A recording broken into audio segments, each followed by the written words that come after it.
Well, good morning, everybody. It's me, Mitch, and I want to talk to you today about some of the comments and questions I got on my video yesterday where I talked about my blood test results. I'm going to make myself some of my normal breakfast, bacon and eggs,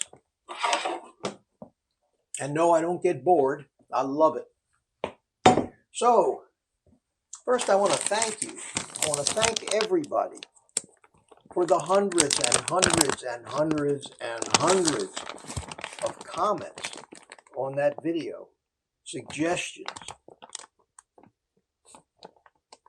Some of you may have had some concerns. I appreciate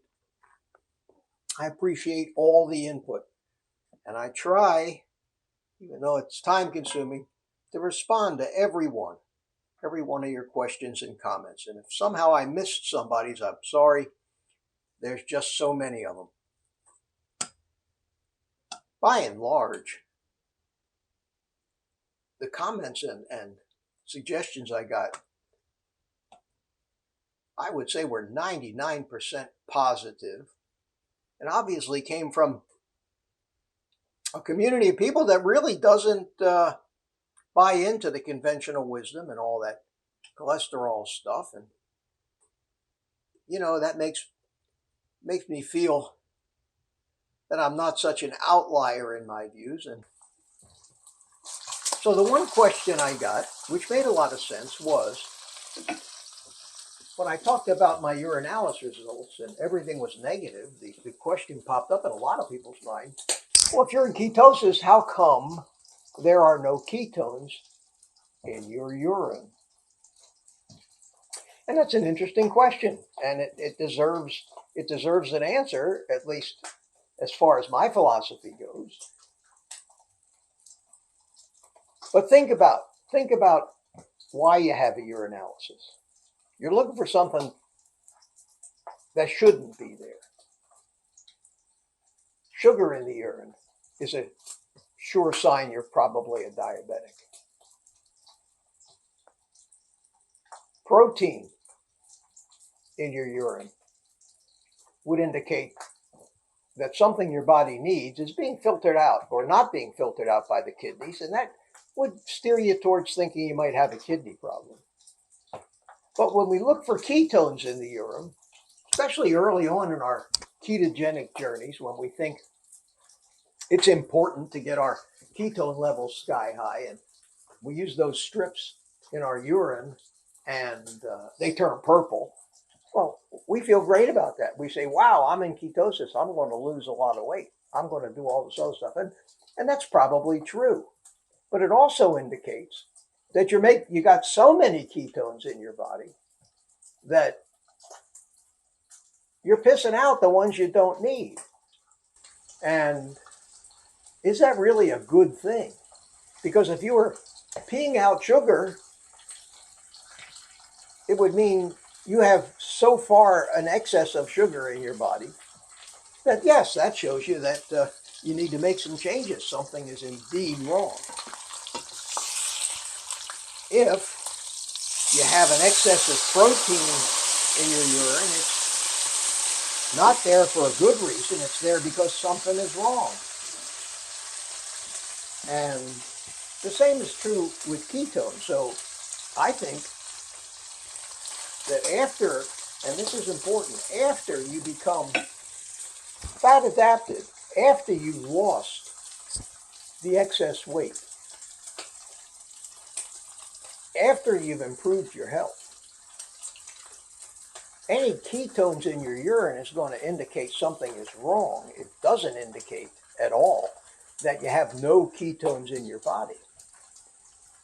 And I also believe that once you become metabolically healthy, at your optimal weight, the level of ketones that you need is going to be drastically reduced, just as the level of sugar that you need is going to be drastically reduced.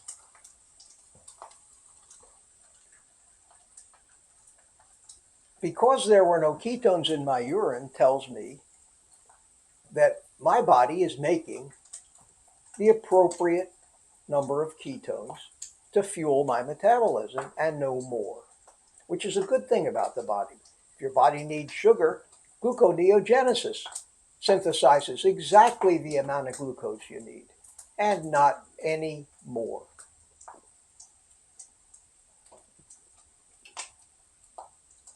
It is impossible to think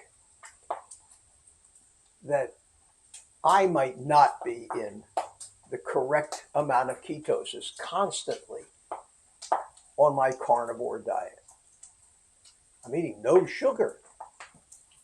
If I didn't have ketones, I'd be dead. So I trust my metabolism.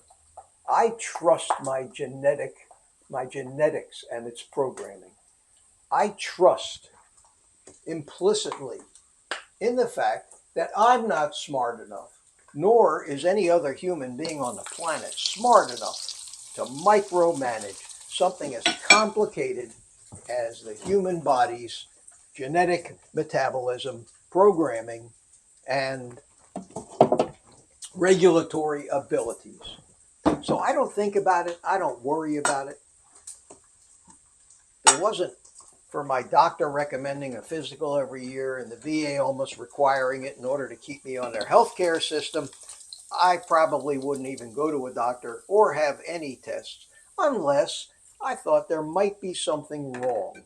And that would be for diagnostic purposes. Again, if it ain't broke, don't fix it. Now, don't get me wrong. There are some medical tests for some things that are insidious and undetectable that we have modern technology to thank and modern medicine to thank for. Things like colonoscopies, because you won't have anything wrong with you if you're developing a colon cancer. So yes, I fully subscribe to those kind of tests. But to try and worry about what the level of hundreds of different things in your blood is every minute of every day is counterproductive, causes stress, which in turn exacerbates the problem that you already have. So don't worry about it. Don't sweat the small stuff. Look at the results that you're getting. Be happy that you're healthy, that your brain works, that you're able to enjoy your life. So go live it. My breakfast is almost ready and I'm going to eat it. So with that, have a great day, my friends. Take the rest of the day off and eat meat.